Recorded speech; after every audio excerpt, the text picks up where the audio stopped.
একটা গরিব মানুষ তার ছেলেকে নিয়ে ভাবা ভাবা করছে, হল করে করে দাও না,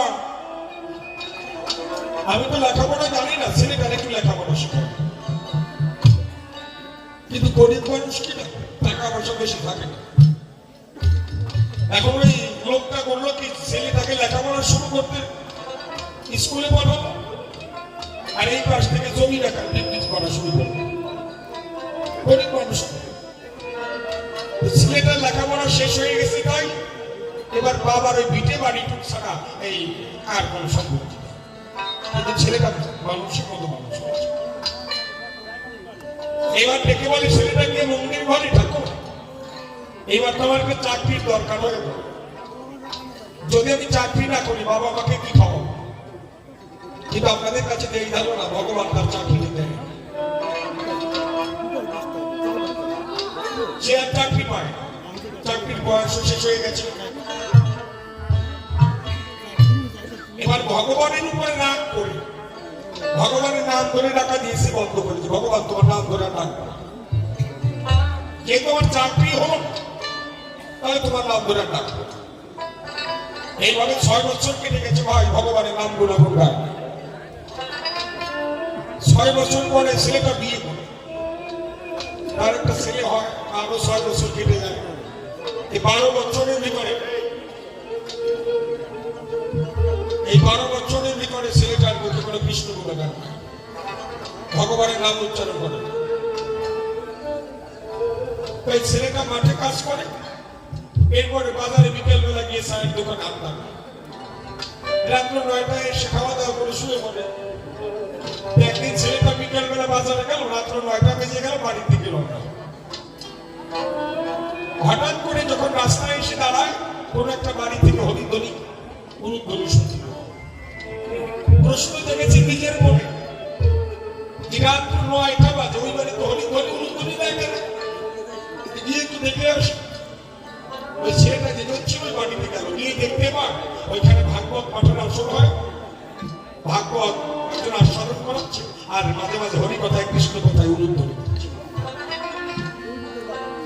ওই ছেলেটা চিন্তা করে 12 বছরের ভিতরে তার কোনো কৃষ্ণ কথা শুনলাম না, কিন্তু আসছি যখন একটু দাঁড়া গেছে।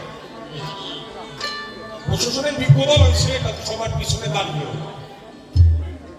দাদা ঢোলের সামনে একটু কমিয়ে রাখতো, 2 বছর একটু কমায়, ঢোলের সামনে একটু কমায় দেবো, অন্য করে ঢোকা দিয়ে কৃষ্ণ শুনতে পাচ্ছি, বলি কথা প্রকাশ করি। ওই ছেলেটা এখন সবার পিছনে দাঁড়িয়ে আছে। তো ভাগবত পাঠকের অন্তরে কি যেন কি হয়ে গেল, ওই ছেলেটার দিক তাকিয়ে বললো, জানো এই ভক্তের জন্য ভগবান পৃথিবীতে গৌরব ছেড়ে আসে, কিন্তু সবার কাছে তো আসে না।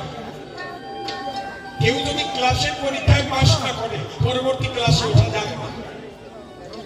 ভগবানের একটা পরীক্ষার ক্লাস আছে, ভগবানের এই পরীক্ষাটাই যে পাস করে ভগবান তারে দেখা দেয়।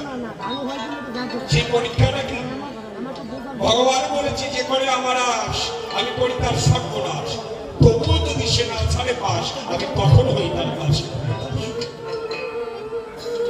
ওই ছেলেটা মনে মনে চিন্তা করে, তাই আমি তো ভগবানের ক্লাসে পাস করতে পারি। আপনারা জানেন ভাগবত পাঠ করছে, ভগবান যে বৃন্দাবনে এসেছিল তার নিদর্শন এখনো রেখে গেল। এখনো যদি কেউ বৃন্দাবনে যায়, রাধা কৃষ্ণের চরণের চিহ্ন বৃন্দাবনে আজও দেখা যায়। এখনো ভ্রমণে গুনগুন করে যাচ্ছে। ওই ছেলেটা ভাগবত মানুষের বাড়ি চলে আসছে, রাত আর ঘুমায় না। যখন সকালবেলা হলো, কাঁধে একটা ঝোলা নিয়ে বৃন্দাবনের দিকে রওনা। পিছন থেকে ছেলেটা তার ছেলেটাকে বলছে, বাবা ও বাবা, এই সকালবেলা কোন জায়গায় যাও? ছেলেটা ডেকে বলছে, খোকাতে আজ সকাল নাই, আমার জীবনের সকাল অনেক আগে কেটে গেছে। বৃন্দাবনে যায়, ও বাবারে নিয়ে যাও। লোকটা ডেকে বলে, ছেলের তাহলে আজকে যদি যেতাম বলি তবে কি বলতে আমাকে নিয়ে যাও? আমি তো এই ধারণা এই জগতে কেউ কারো না, স্ত্রী ডেকে কয় আমারে নিয়ে যাও, বলে তুমিও আমার সতের সতী। কথায় কথায় কথা বাড়ে, গ্রামের লোক জড়ো হয়ে গেছে তার ঘরে। সবাই জিজ্ঞেস করে কি ব্যাপার, এত গোলমাল কিসের জন্য? স্ত্রী ডেকে বলছে তবে দেখেন আমাদের ছেড়ে দিয়ে স্বামী বিদেশে বৃন্দাবনে চলে যায়। এমন সময় গ্রামবাসী প্রশ্ন করেছে লোকটার হেতায়, আচ্ছা বৃন্দাবনে কেন যাবে? বলছে গতকাল ভাগবত পাঠকও বলেছে বৃন্দাবনে রাধা কৃষ্ণের চরণের চিহ্ন আছে। আচ্ছা বৃন্দাবনে গেলে কি রাধা কৃষ্ণের দেখা পাবে? লোকটা ডেকে বলছে না গো, বৃন্দাবনে গেলে রাধা কৃষ্ণের দেখা পাবো না। কেননা রাধা কৃষ্ণকে পেতে হলে জীবনে যে কর্মের দরকার, যে ভজন সাধনের দরকার, তা তো করতে পারবে না। তবে কেন বৃন্দাবনে যাও? কেন জানো? কালকে ভাগবত পাঠক বলেছে বৃন্দাবনে রাধা কৃষ্ণের চরণের চিহ্ন আছে। তাই অন্তরে জেগেছে, ভাবো এই জীবনে তো রাধা কৃষ্ণের নাম গুণাগুণ করতে পারলাম না, এখন বৃন্দাবনে যাব, যেখানে রাধা কৃষ্ণের চরণের চিহ্ন আছে, ওইখান থেকে একটু ধুলি নিয়ে আমার সারা গায়ে লাগাবো।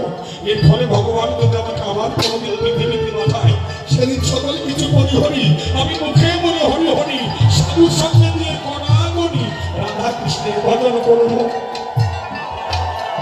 হ্যাঁ, আমার বিশ্বাস ছিল আমি রাধা কৃষ্ণ পাবো না, কিন্তু আজকে একটু ভক্ত কৃপা করে আমার বাড়িতে সকালবেলা এসেছিল। আমি শুনেছি ভগবান বলেছে আমার হতে নাম বড়, নাম হতে ভক্ত বড়, আর ভক্ত হতে ভক্তির চরণ ধরি আরো বড়।